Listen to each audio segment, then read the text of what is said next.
هەر کەسێ لە دوای سەلامدانەوەی نوێژی بەیانی ڕاستەوخۆ پێشەوەی هیچ قسەیەک بکە، پێشەوەی شێوەی دانیشتنی نوێژەکەی بگۆڕێ، هێچی بکات دەست بەجێ دوای سەلامدانەوە 10 جار لەسەر یەک ئەم دیکرە بڵێ لا إله إلا الله وحده لا شريك له له الملك وله الحمد يحيي ويميت بيده الخير وهو على كل شيء قدير.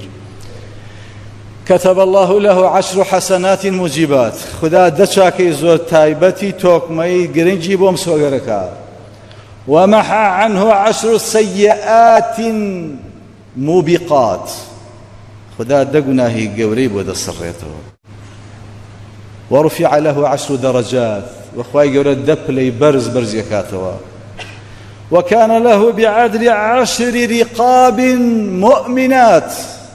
هاو شێوەی پاداشتی ئازادکردنی 10 کۆیلەی بڕوادارە لە پێناوی خوایە.